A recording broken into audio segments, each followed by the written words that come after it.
For many years, diplomatic and military history were the only game in town.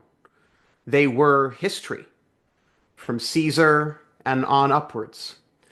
But now, if you read certain newspapers, if you listen to certain people on Twitter, they will tell you it's dead. It's not dead. It's just that new scholars have approached it in different ways. They've combined diplomatic, political, economic, social, cultural history. And so those that made their living entirely off of the great white men school of history have found themselves criticized and they're bitter about it.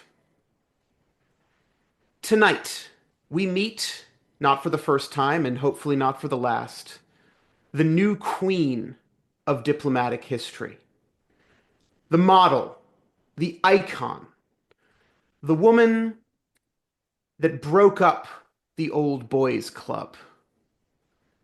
Distinguished faculty professor, Professor Dr. Beatrice de Graaf, the living legend of Utrecht, who is here to tell us why diplomatic history still matters, how she got into it, and if we're very, very nice, how she once bribed a Stasi official with cheese. This is In Conversation with Beatrice de Graaf, up next on the Napoleonic Wars podcast.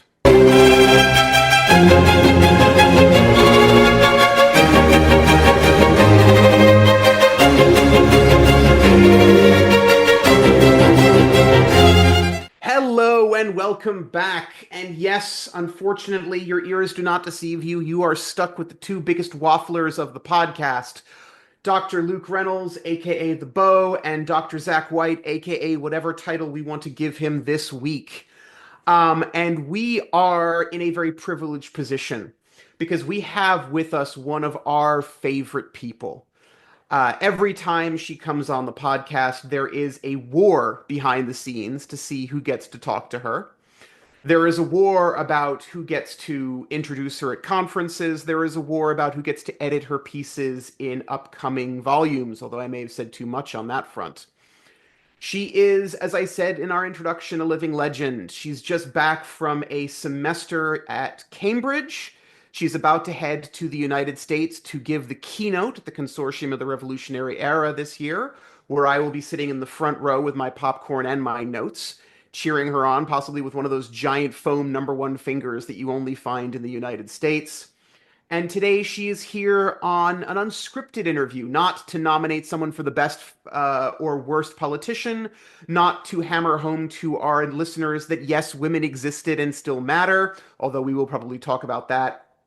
She's here just to talk to us. So, Professor Beatrice de Graaf, or Beatrice as she honors us by letting us call her, welcome and how are you? Oh, wow, look, thank you so much for that introduction. I just don't know whether I should be embarrassed or whether I should feel old in about all the things that you say. Probably a bit of both. But thank you nevertheless. You are very welcome and thank you for joining us. And Professor Rabbit Hole, how are you, sir?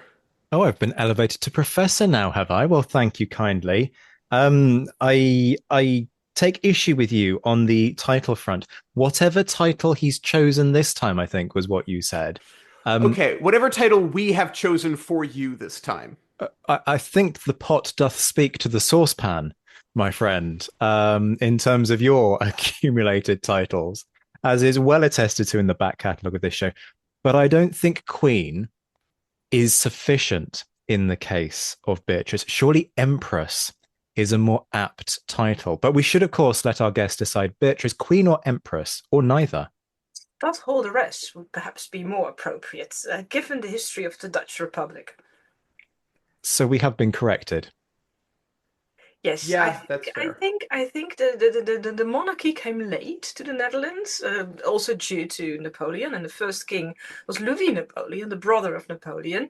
So to step into an honorable Dutch tradition, the tradition of the stadholders, wasn't that bad, I think. And many people were a bit sad that went away in 1813, 1815. We got the more French idea of the centralized monarchy. I mean, if we can lure you to the United States, we can also always give you a patroonship as well. A Patricia, yeah, this would be nice. In the Netherlands, you have the blue book and the red book. So you can either be in the red book, I think that's the nobility, and then you have the blue book, that's the patriciate. I don't know if you have Mm. something like that in England as well.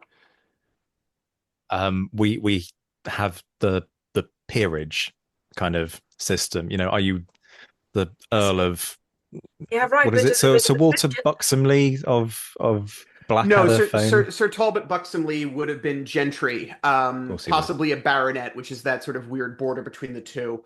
Yeah, in the but UK, the patriciate, it doesn't get itself ennobled. It doesn't want to be ennobled. It just is. It has a good name. Doesn't need a title bestowed upon it by a king or whoever is on the throne. Okay, so we could see about getting Beatrice sort of the freedom of the town of Portsmouth, which Yes, basically oh, means I you like can that. walk into any pub in said region and demand a drink and be served a drink free of charge.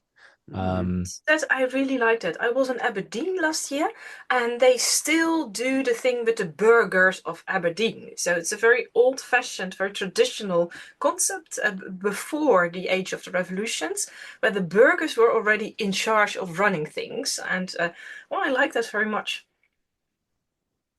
so now we've asked the important question of the interview, which is whether or not we give you the freedom of the town of Portsmouth and make you a Stadtholder S. Um, we're going to ask the other important question, which is you've just come back from Cambridge. Firstly, how awesome was it? But also, what were you doing in Cambridge? And I when are you was coming back?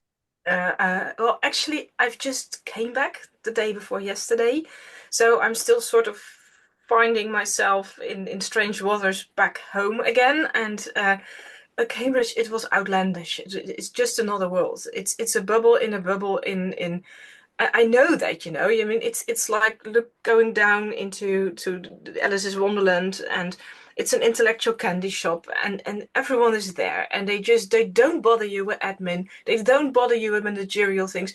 You don't have to talk about your children, about your love life. They just ask you, how's your topic going? And I love that. So I really love that. I like that. I like that Alice in Wonderland comparison, except it's not drink me or eat me, it's simply read me. Uh, Exactly. And I have to say, you may already have heard the rumors. I had the best guest ever at the high table in St. Catherine's, my little college. And that guest was not Mr. Zack White, unfortunately.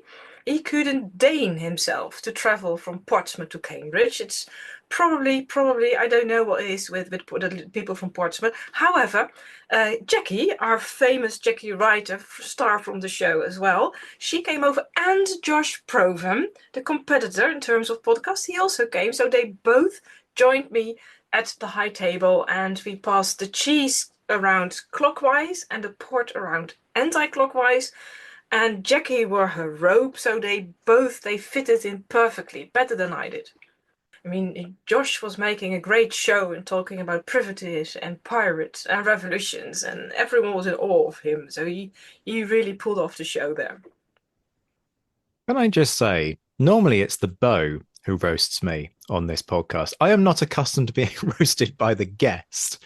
And if anybody does attempt to roast me from the guest seat, they're not nearly as effective as Beatrice was there. There is a long podcasting tradition in my life that whenever a new washing machine becomes necessary in Casablanca, which is the White household, Luke looks exceptionally confused. This is going somewhere. I know I have like rabbit holes and this is another tier, but this is going somewhere. But the whenever a podcast, whenever a washing machine is installed in Casablanca, it basically takes over my entire life. And that was exactly the case this time around. It was a whole convoluted thing. The wrong model got delivered. Then I had to get rid of the old model. Then I had to get the correct one delivered from another supplier, all of which meant, and then I had to plumb it in myself, all of which meant that I was not available to head up for dinner with Beatrice, which was deeply, deeply irritating. Hang on a second. This podcast has barely been around for 4 years. How many washing machines have you gone through? Yeah. two in 4 years. This is the second, but actually, that's a point. No, this podcast has been around So four and a what half what years. do you put in your washing machine, Zach? But Just that's something with towels and difference. bedding and normal things. Look, stop shaking your head, Bo. So you did not put your bayonet and your boots and the helmet and everything in it. You certainly you took that off before. No. Surprisingly so. I think Yes, I no, know what happened here. You washed your clothes after Liam instructed you in 4 rounds a minute, and the washing machine promptly exploded because of all the powder you'd spilled on yourself. Probably, yeah, that must have been it. Yeah. I No, will but neither. I admire you, Zach. You're a real man. You work with your hands while we just did the talking and the drinking back in Cambridge. So you plummeted. I mean, I wouldn't even know where to start. So hats off to you. Oh I've my never God. been so emphatically destroyed by anybody in my entire life. Nor enjoyed it so much. Even the bow hasn't got close. Wow. In order to spare, I haven't got any blushes left to spare, quite frankly. But You're with a an white man who eye, runs a podcast. look, you can be quiet. I've got it's quite bad enough that I have my hands full with a very lively Beatrice this evening. I don't need you adding to the anarchy. Thank you, Reynolds. Um, we should probably talk some history. Like I know it is in conversation and all the rest of it, but like we are meant to be a history show. And the bow hit the nail on the head with where we wanted to start off our conversation this evening, which was diplomatic history. Frankly it does have a bit of a bad rap these days, and there have been a lot of talking points in terms of the pushback. Military history also, I think, suffers from this. I think it's very difficult actually to assess which has the worse reputation at this stage, because it sort of seems to ebb and flow. Bo, go for it. I mean, the thing is, in terms of reputation, I think you're dead on right, especially in within the ivory tower, within academe. Military history has the eternal redeeming feature of Father's Christmas list. Good point. Uh, yeah, there's a readership for military history that diplomatic history sadly doesn't have. It probably should have it. But yeah.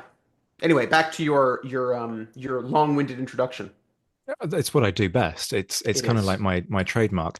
Yeah, you're dead right, and that's an important caveat to say. Actually, yes, military history's inverted commas saving grace in terms of getting out there is that it is popular with the public, even if within academia there is this sort of slight sense of is this just people with guns waving them around and sort of getting overexcited kind of perception. Now we could talk about the what I now call the old new military history. That's a whole other thing. If we want to get there, we'll get there. Um, Diplomatic history. Stop shaking your head, man. Diplomatic history.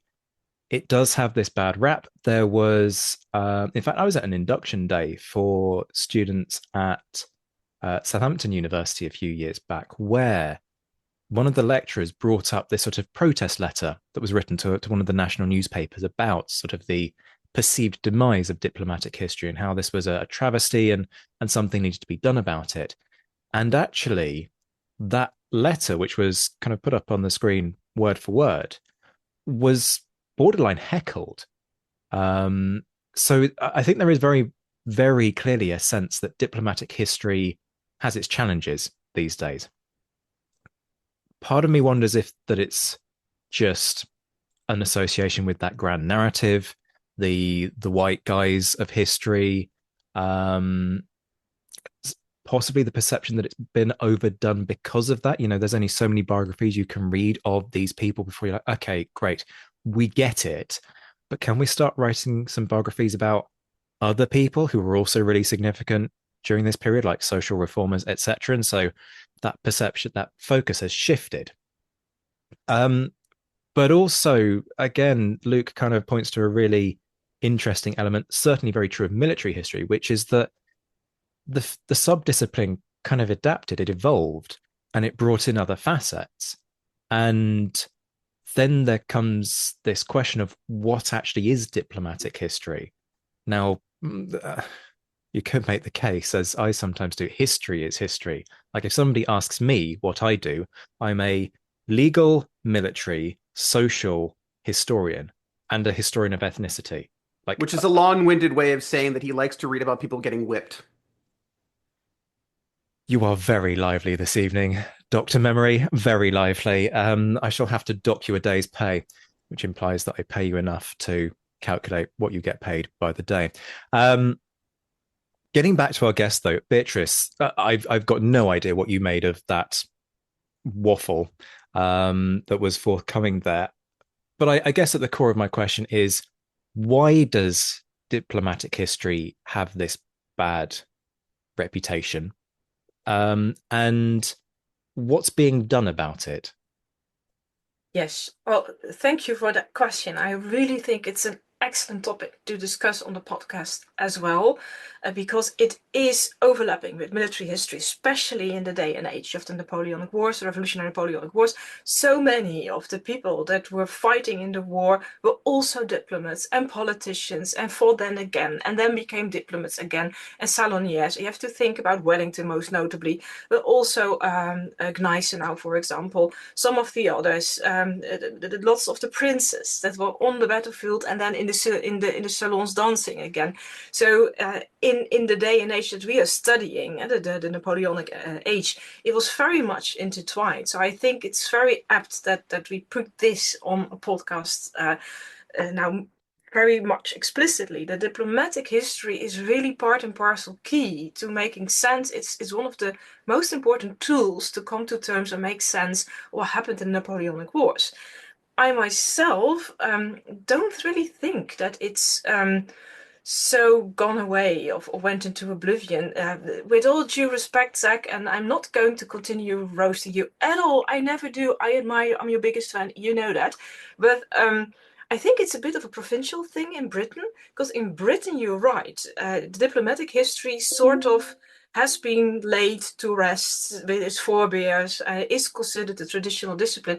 But when I wrote my PhD thesis in the Netherlands, if you take Western Europe, Germany, Belgium, the Netherlands, France, diplomatic history was sort of reinvented anew in the early 2000s, and in 2011, so it took some years, but in 2011 it gestated, and the new Diplomatic History Association was created. So something is being done on this, but on the continent, and I can see why Britain has drifted a bit further away. So the canal widened a bit after, what was it, 2016? Unfortunately.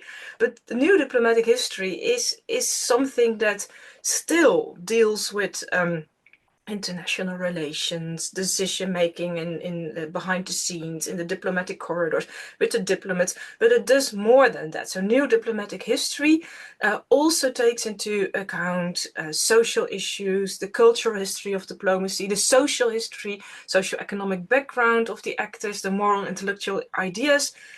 We're going to talk about this later a bit more, the role of women in this. And I think in Europe, this was more or less triggered by the end of the Cold War, because no one of the, let's say, the serious diplomats had foreseen the fall down of the wall, the coming down of the wall, the dissolution of the whole Soviet Empire. Well, the hardcore realists, the conservatives, the realists, even the liberals who were still hoping for economic relations to take over, none of them really had envisaged it, predicted, saw it coming. And then people thought, yeah, well, we didn't take the ideas on the ground seriously enough. We didn't listen enough to the people on the ground. So when in 2004, I defended my thesis and I started in 1999, this really is Grandmother Tells You Stories. So when I came to Berlin in 1999 to do my research, there were still remains of the wall standing erect, and that is your Stasi story, Luke. So when I went into the Stasi archives to look into how the international relations, the Cold War, was experienced by not just the high up, the Honeckers and the Ulbrichts and the Stasi generals, but by people on the ground, I went into the Stasi archives, but the Stasi archives was practically the Stasi offices taken over by the new German state, and the Stasi agents that had taken care of the files in the day of the GDR, the German Democratic Republic, they still were the officials now of the archive. So you were talking to archivists who were not really archivists, but Stasi officials. It was really, really, really strange. And that is where the cheese story somewhere comes in, but we leave it for that. But my thing is that at that point, a new generation of historians, amongst I was also a very young one at the time, we discovered that it's so much more important to look in the files, to look into international relations, but not just high up, but also lower down, the second tier officials, the merchants, the tourists, the women, the peace groups, the non-state actors, the reformists. There were reformers and dissidents in the GDR that had contacts with people abroad. So for me, that sort of opened a whole new horizon in, hey, that's how you can do international history and classic diplomatic history as well. And then when I sort of finished that off, and a number of years later, then I looked back at the diplomatic history of the Conference of Vienna, 1815. So it's not so much the Napoleon thing, more the way the peoples of Europe worked together in conquering Napoleon. And just to make that point again, and that's also why I don't want to be called an empress. I don't have anything to do with the imperial tradition of Napoleon. That really is not my thing. I like the way he came to an end and was vanquished by all those little petty monarchs and little republics and things that were like a kind of Lilliputters who vanquished the Gulliver. So I like that. And to make sense of that, then I also thought you have to go down in the hierarchy. It's not just Wellington, it's not just Metternich. And by the way, that's being done and dusted by so many old men, most notably Kissinger. When I studied 19th century and I absorbed my courses here in Utrecht, we still had to read Kissinger. He was the guy, the go-to guy for make sense of the Congress of Vienna. And it's such an anachronism. It's an interesting book, but it's a book about Kissinger. It's not a book about 1850. So, okay, now I'm waffling, I'm rambling, but just to tell you that things already have started to change around the 2000s, I think, and then with 2011, the new diplomatic history, that really has been a very fruitful development. The only, not disadvantage, but perhaps a little flaw that I could point to is that it's so much concentrated on Cold War history still. So we should try and take the fruits of this new diplomatic history turn and also take it back to our period. And I think lots of people already are doing that, most notably USAC, which are the thing about discipline, the punishment, how order, how race in armies played a role. So I think all of us are already doing that, but it's part of a larger development, and perhaps we should make that more visible that we're doing this. I mean, it's fun and it's a podcast, but it's also hard work what we do, and we do speak back to the historiography, I would say. So what do you think about that? Unsurprisingly, we're not about to argue with you, Beatrice. I know that's a radical thought, but we're sort of bobbing our heads in agreement, kind of going, this is very interesting. I'm surprised to hear what you say, but then I'm based in the UK. It's the sort of the UK kind of milieu of academics that I tend to mix with. It's good news to know that diplomatic history has had its sort of, I don't know if Renaissance is quite the right word, but let's call it a Renaissance because I haven't got a better word for it. Good word. I like it. Just as military history has had its first Renaissance, when military history kind of woke up to the idea that we need to do the whole history from below thing that's been going on in social history for like a decade and a half already. There are, I mean, I have probably said this before on the show, so apologies, folks, but when it comes to the awareness of legal history within a military context, we're half a decade behind. Like, quite actually, I exaggerate. We're 40 years behind. So not half a decade, half a century was what I meant to say. Clearly, I am not in the best of form this evening, but like genuinely, the debates that I bring to military history, and everybody sort of nods their head and go, "Oh, this is really interesting stuff," and "Oh, yeah, why haven't we noticed this?" Well, like Cupcake, people were talking about this in the 1980s. So, you just need to read a bit more. But yes, okay, so we are kind of experiencing that turn, and that's positive. Bo, I know everybody's here to listen to Beatrice and not either you or me, but this is meant to be a conversation. What's the view from the US in terms of what Beatrice is saying in this kind of renaissance? Because I got the feeling that in the US there was this kind of similar tension, shall we say. But do you see things differently on your side of the Atlantic? I think it's changing in the same way, and I think the United States' inevitable involvement in the Cold War and trying to figure out how that suddenly stopped, and we all felt like we expected there to be an extra step, and there wasn't, and we were suddenly on flat ground, and everyone went nuts. Certainly played a part in it. I think Beatrice is dead on with basically sort of the old generation of diplomatic historians were represented by the ultimate old white man, which was Henry Kissinger, and sort of that he sort of stood across that field. I think she's getting at something that is also crucial to this, which is that the average person and even the average historian that doesn't work on these fields assumes that diplomatic history is just the biographies of white men. It is about Wellington and Metternich, and it's not even really, Kissinger's book was groundbreaking, and then it put the two of them in dialogue. It wasn't just a biography of one or the other that you sort of had to read together. Um, and I think there's been a move, and I think Beatrice is right that it is too concentrated in the Cold War. There are a couple of examples that spring to mind elsewhere. Christopher Clark's Sleepwalkers Yes, is an excellent, he does it for the First World War. Yeah, you're yeah. spot on. By the way, can I just say that I had lunch with him several times in Cambridge.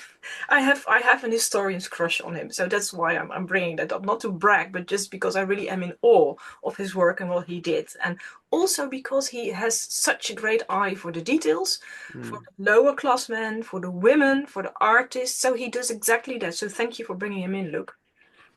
My pleasure. And I mean, to be clear, just in case anyone hasn't figured this out yet, both Zach and I have historian crushes on you, so this sort of works very nicely. Um, I remember reading Clark for the first time, and one of the things that I just sort of chortled in delight with is when he goes into that whole thing about how much of it's a wonderful. I still use it actually from some of my students of sort of motivations for writing this stuff, right? Because he's talking about an entire generation who's desperately trying to explain why World War One wasn't their fault. And it's a wonderful sort of deep read of that. And then he goes into everything else that you're talking about, the artists and the merchants and the industrialists, and sort of builds up from there. Yes, and but what do you think? I do want to ask you both about this because you made me think, Zach, which is always a good thing. And uh, uh, why is it that this programmatic turn has manifested itself so visibly in the realm of the Cold War studies? Odd Arne Westad, A New International War. So many other people wrote about that. But we sort of do that too. We also bring in the cultural, the social, the legal, the lower classes. But the thing is, and this is just an assumption which I want to share with you and ask you about it. Could it be that we don't so much have an agenda? We are all so much motivated by the sheer enthusiasm and for the fun and the historical dedication to the period. So we all have that in common. That's why we all have crushes on each other. If you look at people doing Cold War, also looking people who do post-colonial studies, they are rabid, they are livid, they're angry, they want to upend things, they have this political agenda, they want to shake on the tree of the power. So, and we, well, I'm speaking for myself, so perhaps I've misread the room, but I have the feeling that we don't really have that angry agenda. We do have our engagements. You certainly do have that, Zach. So I'm not saying that we're not engaged, but perhaps we lack a bit of a political program in sort of converging all of our new turns and making it more visible. Or am I wrong there? What do you think about this assumption?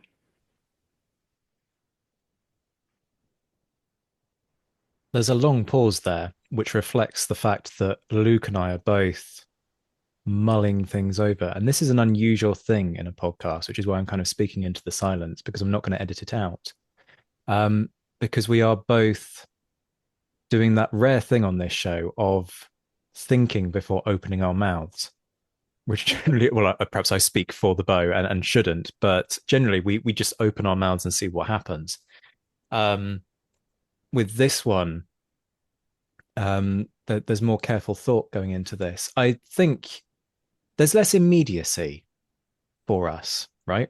Everybody that we talk about is dead and has been for 150, 200, in some cases, even 250 years. And that Well, difference, the people that do slavery history, that's also 300 years ago. true. Um, But they're still dealing with a level of generational trauma that we don't. Like well, the so closest we could get to that generational trauma, outside of it overlapping with slavery in places like Haiti, would be, Napoleon's Grande Armée into Poland and Russia.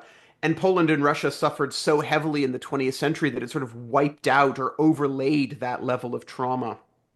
So you're saying for us it's less a history of the present because there's not so much trauma involved as with the slavery, and that sort of um, gives a different kind of impetus, a different kind of impulse to the kind of research that we do. So it's more scattered. It's not that political program that you want to upend things or topple things or expose power relations, deconstruct, decolonize, what have you.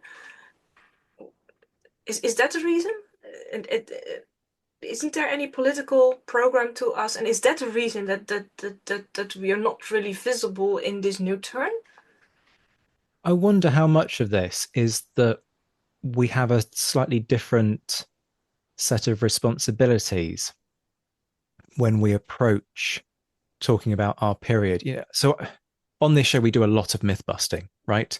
And usually that involves kind of knocking on the head something that Right. people have either read from Sharp or they've read Napoleon's version of history. And so they have these sort of preconceived ideas. And trying to provide the subtleties and the nuance to that is much less fraught. It's not to say that there isn't trauma within that. Of course there is, but it's a very distant trauma that doesn't have a direct impact on the present, I would say. And that's not to say that I don't have issues with flippancy in history. There has only ever been one interview on this show that very nearly didn't make it to air, and that was where I had somebody who was talking about the Peninsular War, and I'm not going to mention names, but they were exceptionally flippant in how they were talking about atrocity. Mm. And I had to do a very heavy edit job on that because I was not happy with the callousness of it, the joking that was thrown in there around that. You know, there are points where history has to get serious. Of course. It's something that is hopefully ingrained in everybody. Certainly, it was one of the things that we were advised on when, as teachers, we were told, look, there are going to come times where you're talking about slavery, the Holocaust, and you need to bring that maturity into the room and state it at a point of maturity. And defend human dignity throughout history. Yeah. Precisely. So for us, we're we're kind of our first contact, I guess, with the public is less a case of us trying to have to justify why we're doing this. Whereas if you're approaching slavery, if you're approaching the history of empire, there's like deep down people know that there's a lot of bad in there to really dumb it down here.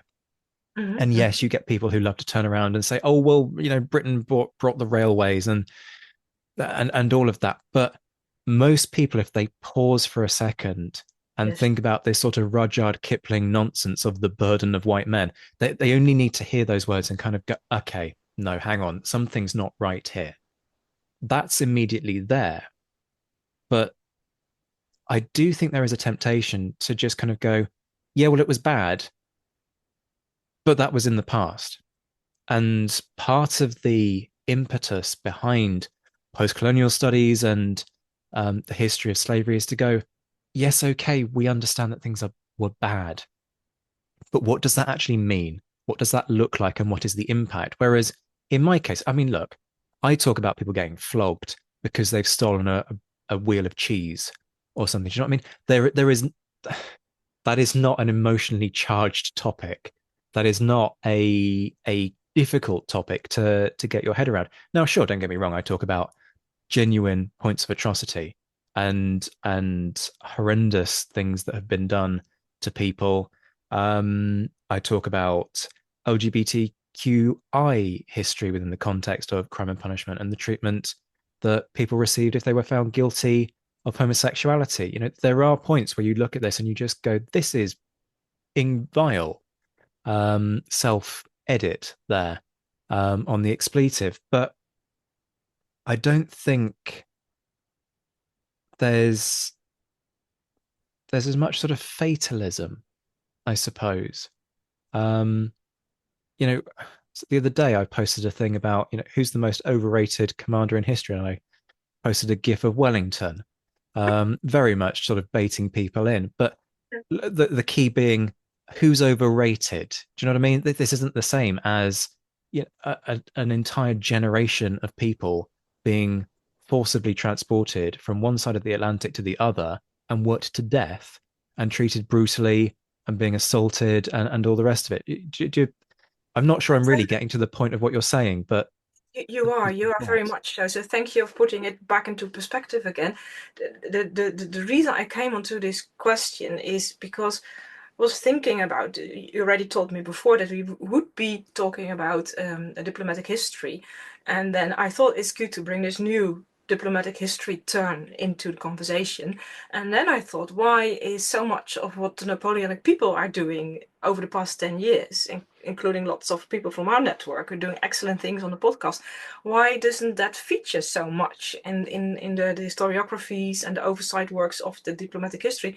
And then I thought, so that's the reason I came to this point, well, we have less of an compelling, a forcible political agenda and you explain rightly so why we don't have that agenda, because it just isn't there to the extent that it needs to be there in addressing intergenerational trauma created by slavery, displacement, and the atrocities that empires committed. Yet, the thing is, with the Napoleonic Wars, this was such a foundational, this was such a tectonic shift to European history, but also to imperial history, to colonial history.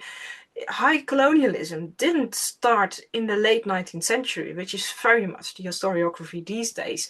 It didn't start with the steamboats in the 40s. It already started with the way the Napoleonic Wars came to an end. And one of my attempts, also the book that I'm writing now, well, I tried to do in Cambridge as well, is writing a sequel to Fighting Terror, so focusing on the 20s and the 30s. And this is the time where the people who made war on the continent, including Wellington and Metternich, but also all their second-tier officials, the bankers, investors, you name them, they sort of felt our job is done in Europe, and now we can conspire and work together and go off and conquer the rest of the world together, because we don't have to fight each other again on the European.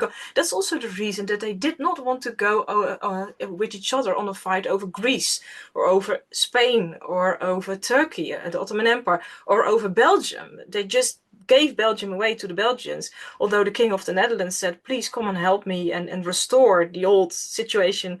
And said, no, we're not going to risk a war on the continent, because that's bad for our trade and that's bad for our overseas enterprises, for your overseas enterprise as well, so dear King of the Netherlands, which is true. So that's sort of the thing that I think that the period that we're looking at should feature, and it should figure more in new diplomatic history. So perhaps we should make the effort ourselves and sort of combine the forces and intervene into that historiography, because there's so much more to unearth and to delve up from our period. Firstly, can I just pause and marvel at the fact that Beatrice has managed to make my waffle seem like a pertinent and erudite point when it really wasn't. It was just a bunch of waffle. As the bow sort of looks on and nods as I make that comment. But also, I do see what you're saying, in the sense that I I sometimes look on my PhD and go, well, isn't this sort of ever so slightly juvenile? What I'm basically turning around and saying is, look, the army prioritized its own needs when it came to prosecution and basically kind of did what was pragmatic. That when you pause and break it down, those points seem really very obvious. And the postdoc that I'm doing, where I'm trying to bring race into that discussion, feels much more adult to mature, if you like, in terms of, okay, so you've had your fun with the PhD. Now let's get real and talk about things that actually have an impact on modern society. And then the point is fundamentally to kind of look at, through crime and punishment, what does this tell us about the formulation of the racism, racial ideologies, and all the rest of it in India, very specifically. And I struggle a lot with some of the conclusions that I'm starting to reach because the pragmatism gets in the way of the racism. That's kind of the way that I would phrase it, because our immediate reaction is, this is the early 19th century. So I'm looking at sort of 1795 through to about 1830. This is a time when you would kind of expect people to be really ramping up these prejudicial ideologies that have already been very deeply embedded in the institution of slavery. And now they're sort of going global with them. That's what you would expect. And the reality is that, well, whatever people are thinking, there's a reality of what they actually do. And what they're doing is flogging less. Like, you have a situation where ethnicity, due to necessity, is actually an advantage for the sepoys in one kind of way of thinking about it, because the white troops, if they mutiny, like, we will flog them. But we can't afford for the sepoys to mutiny because there are so many of them. And at the risk of having turned this into In Conversation with Zach White rather than In Conversation with Beatrice de Graaf, like, oh, stop rolling your eyes, Bo.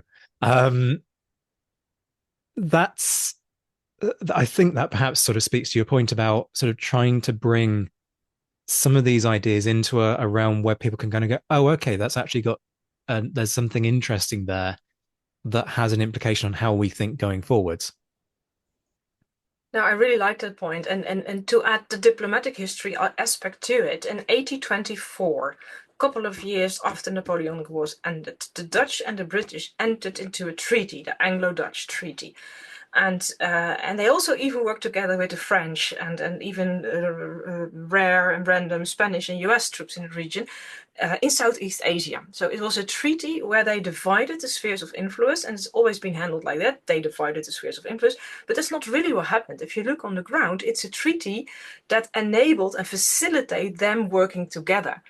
So the captains of the frigates, the generals who were doing the campaigns in Sumatra or Malaysia, it helped them to seal the kind of terms, also international legal terms, the protocols with which they would then conspire and work together and get the pirates, or at least people that they called pirates, although they were totally legit indigenous people that always sailed the waters there. And then all of a sudden they were pirates because the Dutch and the British agreed together, we're going to fight pirates. Here you are, you're the pirates. So you study it more from the inside, from the flogging. I study it from the international relations on the ground. And you see again how they work together so they overcome the Anglo-Dutch wars, they'd overcome the Napoleonic wars, and then combined the forces, the cannons, the boats, the ships, to rule the world. And that's really what they did. And they did it on the basis of race, pretty much. So what you're doing, I think that's where the missing link between the Napoleonic age and the later day high colonialism of the 19th century and what's it called, the exploitational capitalism of the later 19th century, where that lies. And even the people that were for abolition. Karl Marx, you know me, I'm not usually known in my country as a hardcore communist, but I have to say Karl Marx was absolutely right. He nailed it spot on when he said all those people that are advocating the abolition of slavery, what will come in its place is veiled slavery. It's another system of exploitation because the countries of Europe, it's not the slavery, the plantation holders anymore, but it's the robber barons, it's the industrialists, it's the investors, and they will work together, the Europeans together, and they will exploit the people in India, they will exploit the people in the Dutch Indies, Indonesia, in Africa, and they do it from this wide hierarchy on downwards. And you need to look on the ground how they did it together. And I think that's, well, obviously this is very much now a story that I'm working on, but you see it unrolling. And I think diplomatic history done in this new way in looking down on the ground what's happening uncovers that. And that is why the Napoleonic period matters as well. I'm very struck when you're saying there about the English and the Dutch sort of producing this treaty and saying, look, we're going to go after these pirates.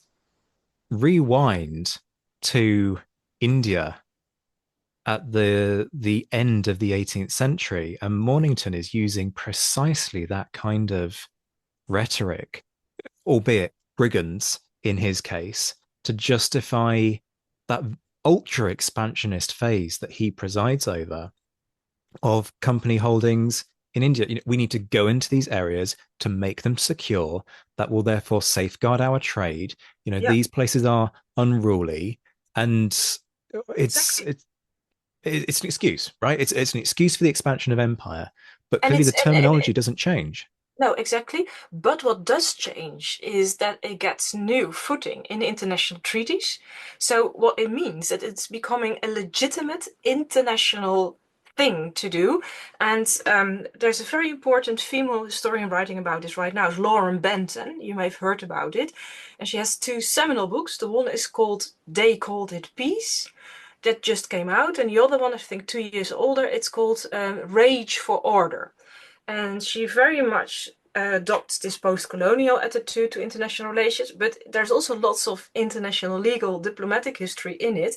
And she also sort of narrates exactly what your story, Zach, about Mornington, but then it doesn't really happen. But after the Napoleonic Wars, there's space, there is new legal tools. It's the Allies working together in the Allied Council I wrote about, so they now know that you can do that, and they produce these international protocols that serve as a legal instrument. So they're not just going there and hitting the indigenous people on the head. They say, well, no, we come to protect you.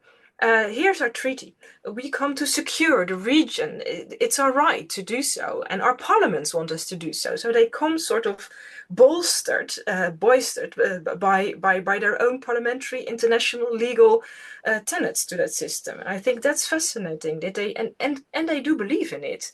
So it is exploitative, it's ruthless, but they still think that and that's where the interesting historical questions come in. If you have empathy for those historical actors, did they really think that they were doing a good thing? And many of them were, and that makes it even worse, makes it even more tragic. Oh, I don't want to bypass Beatrice's question there because that is a fascinating thing to dwell on. Um, you know, where is the line between realpolitik and as it's construed at the time, and you know that belief in that sort of inverted commas civilizing mission that becomes encapsulated in that Kipling quote that I referred to earlier. Um, but equally, we're talking about sort of European nations, imperial missions, and all the rest of it, during this same period, you can make the case that the US is going on its own imperial mission by expanding out to the West. So, do you see the same kind of rhetoric in your national history as we're identifying in ours? I mean, continentalism is alive and well in this period, right? And it's that whole that wonderful phrase, manifest destiny. And I think that's the thing. In Europe, you have the Dutch, you have the British, you have the French, you have the rump of the Spanish and the Portuguese. You have all of these pushing back and forth, and in down in the south, you have that sort of confluence of Russia, the Ottoman Empire, and is it Europe in Greece and the Crimea and all of that. And there is this genuine understanding that maybe it doesn't, maybe it's not mentioned in the propaganda, but in the realpolitik there's this understanding that we are duking it out with equal nations, with allies. It's about which European nation gets there first. It's about which European nation has the power there. And the other European nations are sort of recognized as allies and as rivals simultaneously. When it comes to continentalism, especially, and this is not the case when we get into like the Spanish American War and Guam and all of that in the late 19th century, but in this period, there is this sort of this is our right. This is manifest destiny from sea to shining sea. This is the inevitability of the United States.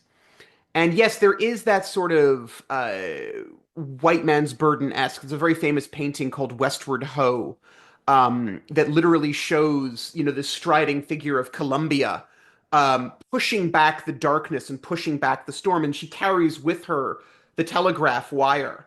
And in her wake come settlers and farmers and trains and all of that. And the Native Americans are sort of scurrying back into the storm. And it's very, very clear and very, very allegorical. But it's about sort of inevitable destiny. It's painted in a much more, this is not only a good thing, but this is the right thing. This is what God intends. And this is inevitable. And that's what gets us into, the Mexican American War and a few other things driving that. But there is that sort of understanding that no, we will not stop, and America should not stop until it gets to California, until it hits the Pacific. And we'll negotiate with France and Britain and Russia about sort of the northern borders and little bits of that, and we'll buy large portions. Um, but this is not about spreading civilizations. It is about spreading civilization, but it's also about making us whole in a way that I don't think the empires of Europe have. Does that make sense? It does. And to sort of, in some respects, actually, you've answered the Mm. question that I was going to follow up and sort of speak to and tie in with Beatrice's point about um, almost the excuses that get used. And I have a very strong sense. I am not a well-versed historian of empire. I'm still on my way in understanding the varying debates and the chronologies of that. But there comes a point where it feels to me that religion becomes the excuse. Look, we need to go and take God to these people. We need to take technology to these Mate, people. I'm sorry, but I have to bring in wearing my sort of teaches American history hat. Religion is the excuse from the Reformation on. If Yeah, you look well, at okay, and now I will have to bring in my political historical head. Yes, it has been excused from the Reformation on. You could say from the beginning of human-made religion onwards, but that doesn't mean that there's still people who genuinely believe that what they're doing is, so we call it an excuse, but many of, and for some of it was manipulative, it was opportunist. They weren't church going Christians, they weren't pious.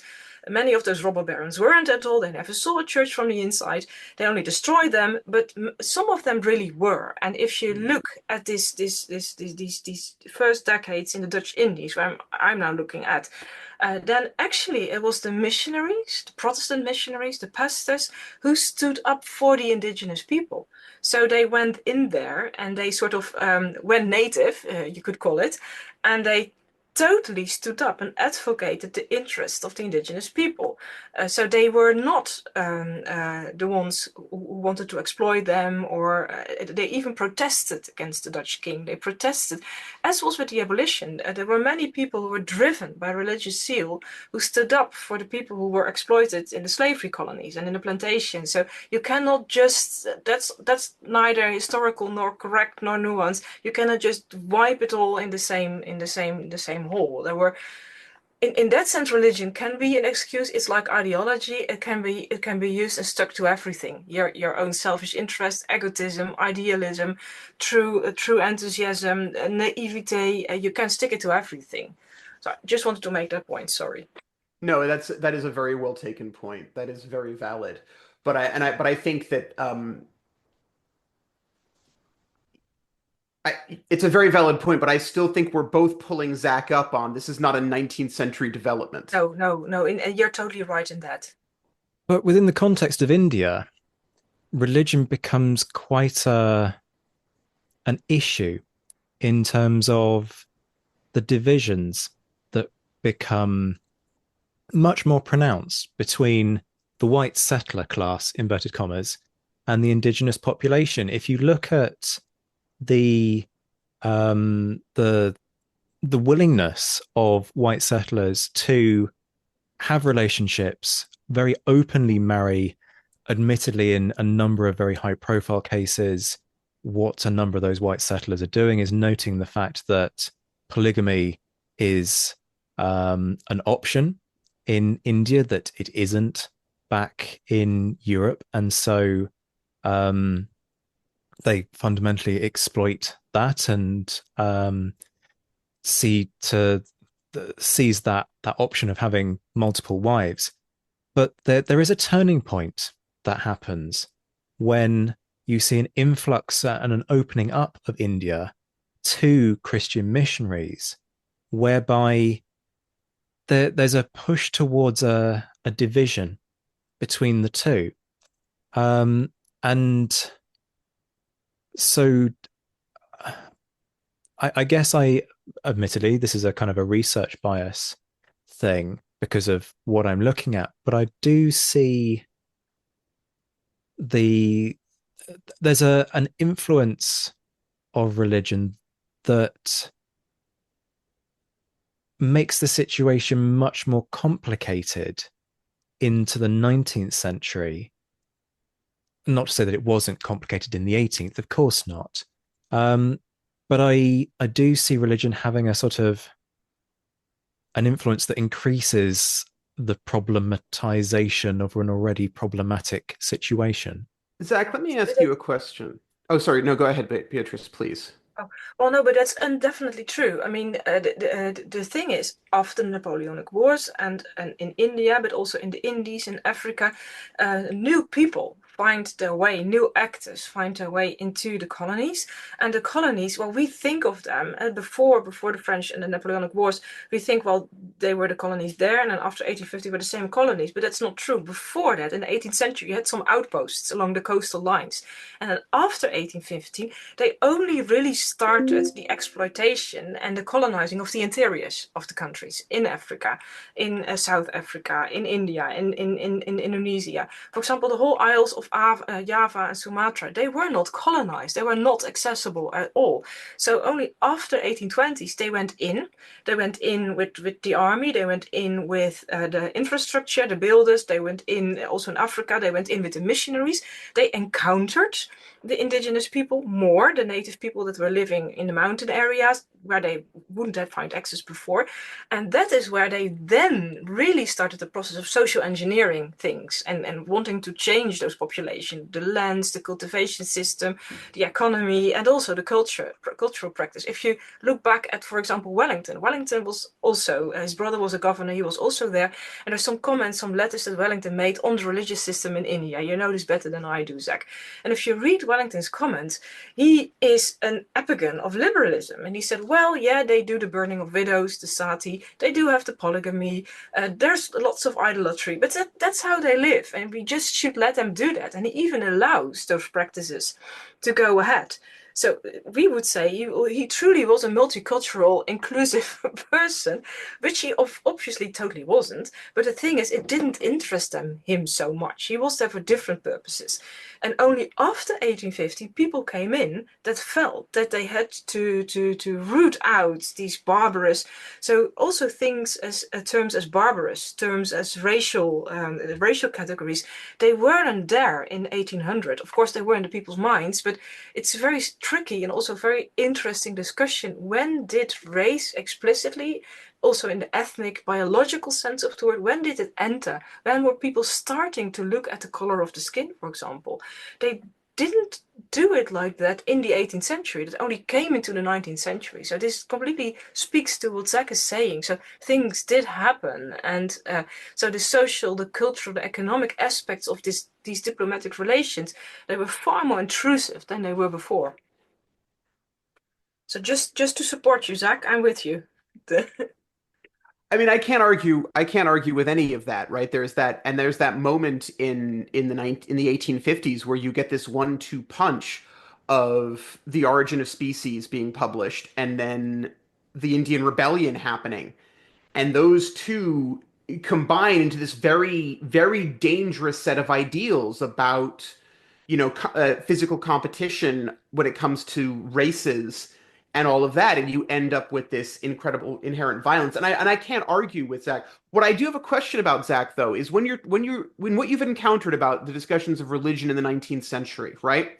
How much of this is how much of it is obsessed with Church of England versus dissenters versus Methodists versus all of that, and how much of it is Christians as a general case versus the native populations, the native religions? I would say factionalism is actually quite key in relation to this. Certain groups take much more of an issue with the practices of the inverted commas settler community out in India than others. There are some groups that just sort of, I think actually to speak to Beatrice's point, there are some who genuinely want to do good. And they are out there, yes, to spread the word of God, but because they are fundamentally sort of deeply Christian individuals with Christian values of, love thy neighbor, and sort of seeking to improve people's lives and help people, they go out to India with that in mind. But then you get a much more conversion driven group of people, those groups of individuals who see it as their mission and their calling to convert people to the word of God. And then that is where the problems and the divisions really start to emerge. Hmm. No, that's fair, but I think what's where we're talking past each other, right, is when you talk about religion becoming important in the 19th century, and I say it's important back to the Reformation. What I'm really talking about is different strands of Christian religion being used as motivation, right? I'm talking about the spread of the Black Legend, and right, the Dutch, the English get basically saying we have to get to North America to stop the Spanish and the brutality of Catholicism from taking over these poor people, right? That's where that motivator is. Yes, yeah, I do think I can combine the two of you because if you then look at the Ottoman Empire in 1815, there's this blanket general feeling. Well, they can send an observer to the Congress of Vienna and to Paris, but they cannot be a true member because compared or contrary to the ancient regime, where they still were considered on the level of princes and emperors, after 1815 they were considered outside the Societas Europeana, which was a Societas Christiana. And that was the reason that until 1856, the Ottoman Empire was not an official member of the Congress or the Concert of Europe, because it was not a Christian nation. And with the Holy Alliance in 1815, Tsar Alexander explicitly made that point that Christians have vanquished the Antichrist, Napoleon. So whether it's Catholics, it's Protestants or Orthodox people, doesn't matter. We Christians, we won the war. So and people sort of discard it as some obscure and yeah, how do you say it? A hypocrite kind of statement, but lots of people sort of accepted it in that form. Yeah. And the same thing happens right in the run up to the Crimean War. There's this, in theory, big debate about who's going to be in charge of the churches of the Levant. Is it going to be the Roman Catholics backed by Napoleon III, or is it going to be the Orthodox Church backed by the Tsar? The Orthodox Church and the Roman Catholic Church sit down and discuss it, and they go, "Yeah, we've sorted, we're fine." And France and Russia go, "To hell with that. We're still going for this." There is a part of me that kind of goes, well, and I think this actually probably supports Luke's point more than it does support my arguments. The Crusades entered the chat in the sense of this isn't necessarily this isn't a post-Reformation thing. This is just a thing that has Mhm. happened going back a very, very long way. Yeah. The difference between the Crusades and the 19th century is that during the Crusades, no one in Europe is united enough to go, hang on a second, if we stop fighting each other, we can fight this war better. Whereas in the 19th century, they've figured out that if they stop fighting each other, they can conquer the rest of the world. They make that point. They make that point. I found quotes explicitly going in the direction where they say, "Well, we won the war in Europe, and now we're going to export our peace to the second hemisphere, to the second half of the world, meaning Southeast Asia, India, and Africa." Yeah. Now we've reached a point where we can do one of two things. We could either end the interview, but this is too fun to just end the interview at this point in time, or we can complicate things further.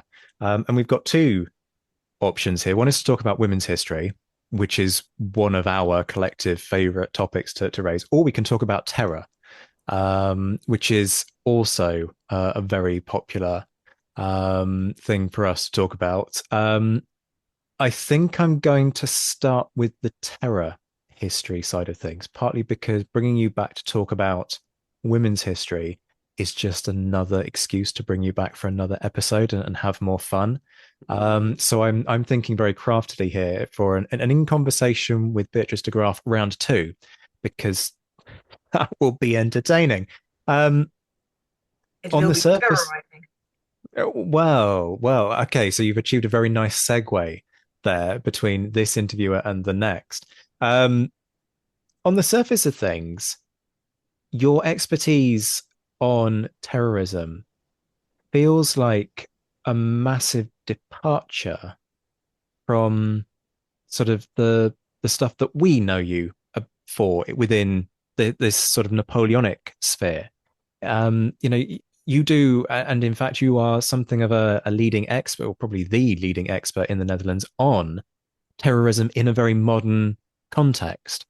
Um, so why both? Not that there's anything wrong with having both strings to your bow, but they're very sort of, I mean, they've got 200 years of history separating them for a start. One is very different in terms of its makeup to the other, at least on the surface of things. What made you do both? Oh, that's a very difficult question. Why do people do things? They only start to justify them after the fact. Well, I mean, I started with the Cold War. I just explained that before. And then when I defended my thesis, it was the week that the terrorist attack in the Netherlands took place against Theo van Gogh, which had a major impact on the country, on his family first and foremost, also me. I also went to Madrid, where just the Atocha attacks had happened. And then I went to London. So this was the hate, or the death, if you want, of this big Al Qaeda bloody atrocities and attacks. So that really shook my idea of. I was brought up as a student in the end of history and the last man standing, and liberalism won the day. And then the clash of civilizations seemed to break out, but that couldn't be really true. So people were presenting that we were in a new era, and it was new terrorism, and it was far more dangerous than the things that we ever had before. So this sort of prompted me. Well, on the one hand, I feel that pain, I feel that horror. I'm also afraid things can happen any time now.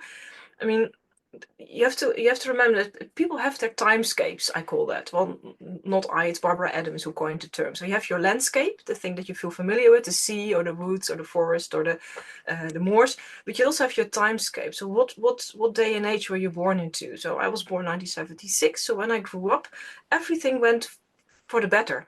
So the perestroika happened and the wall came down and there was no bloodshed whatsoever, and the New World Order broke out, and my mother didn't work. My father was a primary school teacher, and all of a sudden we could go on holiday to Italy, and my mother bought me Nikes. That was for me the beginning of the New World Order. And for the first time I had Nikes. Sorry for all the personal details, but just to explain that the way you look at history, and we should know this as historians, it has to do with your positionality. So my positionality was people can make good decisions. There can be noble leaders in world history. It's the end of the apartheid in South Africa that I experienced, the end of the Soviet Empire with Paris, with Gorbachev, and then Helmut Kohl with the fall of the war. So people can even big leaders, white men, mostly, even they can sometimes take good decisions and almost perform miracles in world history. So this period now, we look back at it now and we think we were so naive and things were already cracking under the surface. But still, I do want to keep up this hope in history that good things are possible and evil empires and bad things can come to an end. But then the whole wave of terror broke loose. And instead of just panicking along with everyone else, I was very much the historian with a couple of colleagues of mine said, well, how historical is it to cry wolf now? We had this in the past. So that is where I decided to go back and look at the terror in a more historical, genealogical way, and look back and where did it all come from? Where did this whole notion that you're a terrorist and you want to terrorize people and instill fear in them and think that you can use that as a leverage to achieve what you want? So why is that an instrument that people buy into? And how does that work? So I went back to the 70s terrorism, 20th century, and then I went back to anarchist terrorism. And then I thought, people were saying in the terrorism studies field, well, it only started in the 1880s. And I thought, well, how so? I mean, terror, in the way I think it started, was with the terror regime of Robespierre. But people said, no, that was something completely different. And so that is the reason that I wanted to go back. And why I wrote Fighting Terror, because I thought it really started there. That's the momentous turning point in history where the term terror, which was there in political history, Ronald Schechter wrote a terrific book, The Genealogy of Terror, where he also makes this point. He says terror was there in the 17th and the 18th century. If you look into Latin writings or also in the newspapers, I did that. I have a chapter in a Cambridge handbook which is called Historicizing Terrorism, where I map this out. So you can look at the terminology of terror. You see that it was very much attached to the kings and the emperors. It's even your King Charles II has the sword of terror, which was the instrument, the weapon, which is called in the Bible. Holy are the kings that have a weapon of terror that they'll protect their citizens with, their inhabitants with, and that they wield against their enemies. The Timor Dei, the Terror Dei. So it's something good. So it's a noble instrument that the kings have in their hands. But then I'm going very briefly through this. Then sort of Robespierre flipped it on the head and said, well, terror in the hand of the kings is now terror in the hand of the people. It's the order of the day. It's terror by virtue. And it's not the divine terror of the king, it's the divine terror of the people that we will mete out and we will adjudicate to dissect literally the good from the bad. And that's now our thing. So he was a non-state actor. He was a revolutionary who then became, with his group of Jacobins, became the ruling class, and they instilled the regime of terror, imposed it on France. Ever since, by that move in history, these 3 years in the late 18th century, the whole term terror flipped. And I looked into this in dictionaries and encyclopedias, and only just last week I received a French thesis of a colleague of mine from France who looked into this exactly from the French perspective. I hadn't done that yet. And it completely proves this point also for France, that from that moment on, terror was recalibrated, it was redefined. It was the terror in the hands of the Jacobins, non-state actors that could use it to upend regimes and install fear in society. So again, it's an abbreviated version, but it's where the terror really was born. And this is also kind of a myth busting. So the terror that we experience today is not new. It reverts back, it harks back to that day and age. And we should look at that long line, that 200 years of terrorist history, to look how the terrorists themselves played with it and how it was used, and that's perhaps even more important, how it was used to play them. And it was used by the government since then to legitimize their anti-terror, their anti-revolutionary, their anti-democratic, their state terror kind of power wielding. That if you instill, so the terrorists, there are real terrorists, I'm not deconstructing that away, but the anti-terrorists, Metternich was the first anti-terrorist, the way they use it to then bolster their own regimes is equally or even more despicable. And that's important to stress, that interrelation of the terrorists and the anti-terrorists. those two together. It's a kind of a tango through history. That was a rant that I had not prepared, so I hope it wasn't too far flung. Not at all. It made a great deal of sense, and I think it really hammers home. And we've had this exact conversation about things. And it's not just about terror; it's about things like peacekeeping occupations and modern militaries, and that it's these are all ideas that go back 200 years, and it's one of the reasons why we keep coming back to this period in the Napoleonic Wars. It was also much more elegant and made much more sense than where my brain immediately went, which when Zach asked the question, which was grant money, darling, grant money. Um, I think you might need to just contextualize that for those who aren't familiar with what you're on about there, Luke. okay, yeah, fair enough. At the moment when Beatrice was coming up, especially in academic circles, there was an enormous amount of money in modern state security, modern terrorism, all of that, in the same way that there is it was the buzzword. It was one of the buzzwords. And so there were large amounts of grants and large amounts of funding that you could apply for to get in there, in the same way that we are now seeing them about things like climate change and authoritarianism. And in 20, 30 years, we will see them about something else. And if you went back to the 60s and 70s, they were about other things as well. These are always trends that are going through. Yes, but to paraphrase Nixon, the fact that something is a trend doesn't mean that it isn't true. Oh no, not at all. Not at all. And I think you've demonstrated that, and I agree wholeheartedly with that But one. but I totally agree with you too. You're totally right. Can I also just emphasize what Gilray said, which is that, when he was creating caricatures, the government can insist on a certain message in a caricature, but if it doesn't strike a chord with the public, it won't sell. Same is also true of historical research. So what has happened here is that Beatrice and I have ganged up on you, Luke. And we have made you cut and run from the idea that Beatrice would ever be so shallow as to kind of formulate her research around something that is No, I fashionable. don't I don't think you've done that at all. I think you've in fact reinforced the idea that when it all comes down to it, it's bums on seats, love, bums on seats. It's about grants, yes, but it's also about what sells. And in this case, it's also about what very much Beatrice was experiencing as a human being, right? Well, As I she was just going to say that. I mean, I went through that. I really I saw it. When I entered the Madrid station and I exited the train. It was only a couple of days after this horrible bloodbath had happened, and there was still the teddy bears and everything. It made quite an impression, and yeah. really an impression. And no people who weren't there. And so the thing is, you're always a child of your time. So it's so Oh yes. difficult to sort of abandon your own positionality. So I totally agree, Luke, that I was a child. I am a child of my time. I bought into that trend. I helped to form that trend. I also profited from grant money. I have to admit that. I'll buy you a beer next time. But I don't mind at all. I still have some grant money. So yeah, that's all true. But it's still history is never a complete detached, sterile occupation. So we do that. I do that also to make sense of the world that I'm living in and I'm giving to my children. Sorry for the preacherist tone. I didn't want to sound like some kind of missionary preacher, but I mean, As long as you don't start a war in Cambodia, we're good. you Uh, struck a chord with me, Luke, and you're right. Why Cambodia?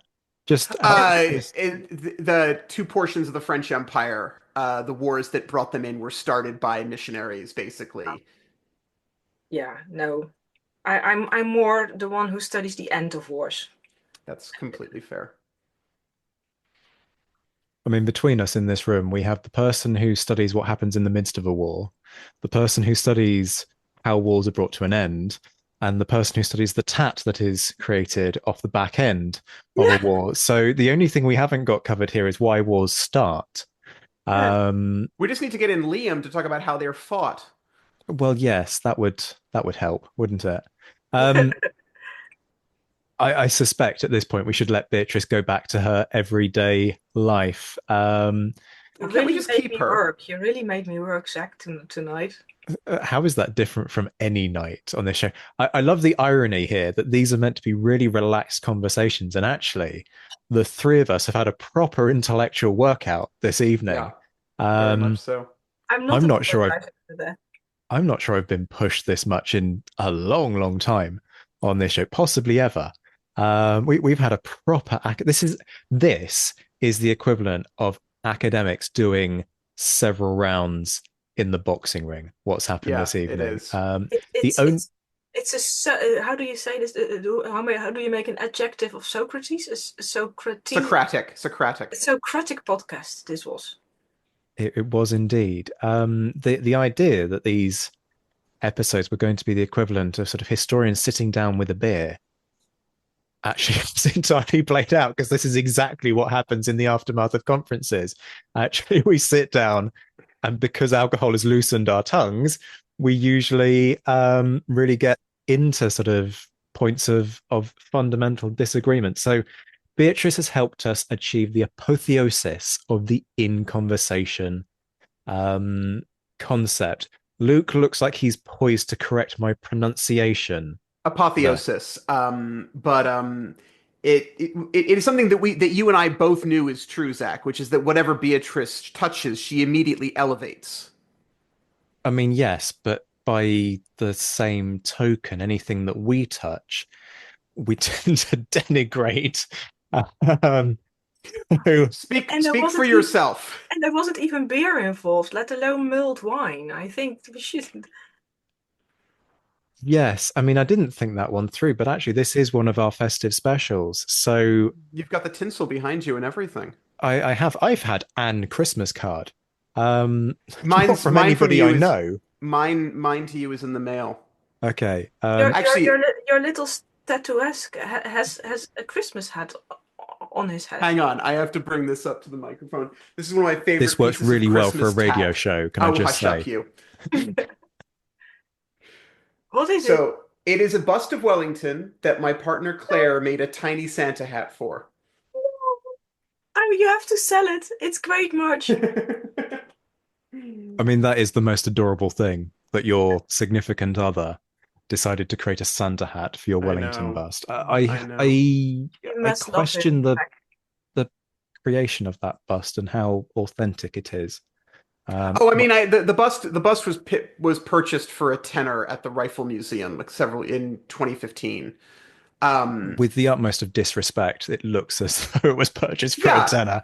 no, that's completely fair. I wanted something that sort of stood out, but also I wouldn't object to if it fell over, you know. And right in front of it is a Lego minifig of Wellington as well. So There we go, folks. If you want to get Luke a Christmas present, get him the assorted Napoleonic Lego set. In fact, if you want to get any of us, yeah, Or, that's uh, fair. or knit a little hat for our Wellingtons. there you go. Or you could knit a hat. It reminds me of when Russell Howard interviewed Greta Thunberg and asked her what she likes to do in her spare time. And her response was that she likes to knit frog hats. Ah, And on that bombshell, which has nothing to do with Napoleonic history, we are going to wrap. Folks, you have been listening to Professor Beatrice de Graaf, Professor of Diplomatic History at Utrecht University, author of Fighting Terror After Napoleon, which you can get from Cambridge University Press. Beatrice, it is always an absolute delight to have you on. This was no exception. It might even be the best one yet. Although, as we have been discussing as we prepare for our next State of the Union episode, you turning around and describing Napoleon as a misogynistic prick was possibly the greatest moment in this podcast history. Yeah. So there's a close contender every time you come on air for something to trump whatever interview you're doing as one of the greats. But thank you so much for your time. thank you so much for tolerating me tonight. Tolerating. Thank you for tolerating us. You continue to do so much to our amazement. What Luke said. Folks, this has been the Napoleonic Wars pod. We will be back very soon. Merry Christmas, folks. If you'd like to spread the festive cheer this evening, you know what I'm about to say. leave a review on Apple Podcasts. Normally, when you listen to these, please, you're likely to be on the commute, so can't act on them, especially if you're in the car, and then you perhaps promptly forget. But if you're tuning in over the break, there is a chance you could actually do it right now. It'll take you a few seconds, and if all of our listeners did it, we'd be one of the top-rated podcasts in Europe. If you've enjoyed the 80 episodes we've produced this year and the hundreds of hours of free entertainment we provide to you, this is your way of paying us back. Help us rebuild. Help us reach more people. Head to Apple Podcasts, leave a quick sentence, and a 5-star score. I can't emphasize enough how much difference it makes to the algorithm. Looking for a present for the Napoleonicist in your life? We have a shop packed with Napoleonic Wars pod merch. Check out the link in the description. And did you know you can now gift people memberships to the Patreon perks we offer? So if you want to treat someone to our online course, exclusive Meet the Author sessions, socials, green room access to recordings, and exclusive episodes, head to patreon.com/NapWarsPod to find out more. Much love to all our Patreon supporters who are enjoying a rejuvenated and revitalized offering of perks on Patreon. As I say, head to patreon.com/the Napoleonic Wars pod to find out how you can join this buzzing community of like-minded Napoleonic nerds who are enjoying such a richer offering. Their support is empowering us to triple our output and keep you entertained with Napoleonic nerdery on a near daily basis.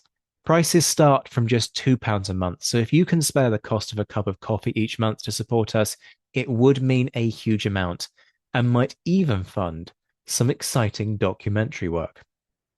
Shout outs to our patrons who, at the time of recording in mid-December 2024, were in the mentioned in dispatches tier: Rob Griffith, Brendan Teeling, Beatrice de Graaf, Lynn Dawson, Jim Deary, Josh Keeney, Colin Fieldhouse, Stephen Colson, Jim Getz, Stephen Gillen, Hugh Brennan, Alistair Campbell-Grieve, Andy Meakin, Mark Anscombe, Rob Cotland, Bruins Girl, Noah Fink, Miles Reedy, Nick Overland, Graham Goodwin, Chris Pramas, Anthony Gumbau, Anonymous American, James Fluick, Natasha Hobday, Rod Schwager, Chris Kimball, Gary Dennis, Ted Andrews, Richard Anderson, Arthur Forgy, Sam Moore, Wyatt Pollock, Carol Dixon Smith, Roland Shark, Giovanni, Jean-Baptiste Van Merlen, Darla Vincent, Brendan Hogan, Peter Findlay, Jeff Maple, Ian Harding, Indiana Fats, Joe Ayres, and Dan Friedman.